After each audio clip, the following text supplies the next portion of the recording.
So I wanted to talk about what Bob Iger and basically by extension Disney did to George Lucas. Now that the dust has settled on the latest Star Wars movie, The Last Jedi, everyone has their opinion on that, whether you loved it or hated it. But whatever your opinion is on that, you can't deny that it was a very divisive movie. From the very beginning, a lot of media outlets tried to spin this like it was a very local minority of people that didn't like The Last Jedi, and that they fell into some kind of hateful group. However, right now, everyone's 180 on that subject. They acknowledge that it was a divisive movie and that it did piss off a lot of Star Wars fans, especially the way Rian Johnson, the director of Last Jedi, handled the criticism. So Bob Iger is the CEO of Disney, and recently he released a new book, basically a biography or an autobiography on his life and his rise to power. But for whatever strange reason, and this is terrible timing, he decided to include something about Star Wars at a time when they're trying to repair the franchise that's been broken. He mentions that George Lucas did actually provide a plan or a layout to the sequel trilogy that he wanted. Now, it's only a suggestion, but it was kind of made on the promise that they would do that. There's actually a clip somewhere out there, and I won't include it just because of copyright reasons, of Kathleen Kennedy saying that she would respect the previous characters and continue their legacy in front of George Lucas. And clearly that didn't happen, especially if you're of the opinion that they kind of ruined Luke Skywalker's character, or at least didn't serve him justice in The Last Jedi.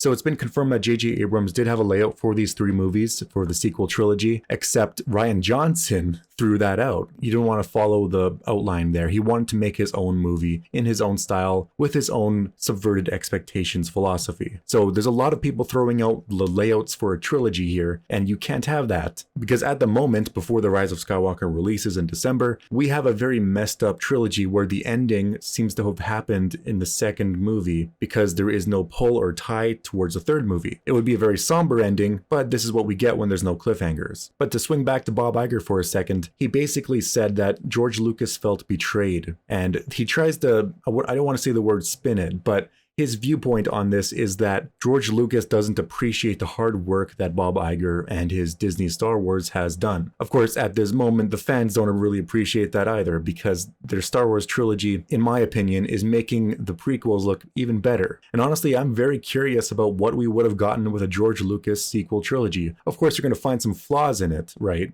Just like we can find many, many flaws in the prequel trilogy. But at least it would be a cohesive narrative that didn't rely on past things in order to get you into the theater. You know, The Force Awakens, the people that are the basically apologists to that, The Force Awakens I think is a good overall movie, but the reliance on a template from A New Hope was said to be to remind people of what Star Wars was and to give people a very warm welcome into the Disney Star Wars. However, I think George Lucas would not have done that. Instead, he would have pushed new grounds. He would have introduced something else, something new to Star Wars, just like he did in the prequel trilogy. And love the prequel trilogy or hate it, it was the hallmark that spawned the Clone Wars and Rebels. All of the new aliens, the politics, the social hierarchy, all of that spawned from George Lucas's vision of the prequels. And we would have gotten even more of that if Disney just followed George Lucas's plan. Because at the moment, it looks like we're just getting rehashes of what's already been done. We already have a Death Star, another one in The Force Awakens. We have Death Star tech in The Last Jedi. The Last Jedi was basically two big ships following each other throughout the entire movie in a very needless casino plot. And now from rumors of The Rise of Skywalker, it looks like they're looking for another Death Star or something like that, another MacGuffin. So it seems to me like Disney can't escape relying solely on Easter eggs. But that's just my opinion on that. I'm sure if Bob Iger was more upfront about him not using George Lucas's ideas when he was signing it, he wouldn't have been signing it. George Lucas wouldn't have made the deal. After all, George Lucas basically donated all the money he got from Bob Iger from Disney to charity, so he didn't need the money. But I guess that's just how some things go.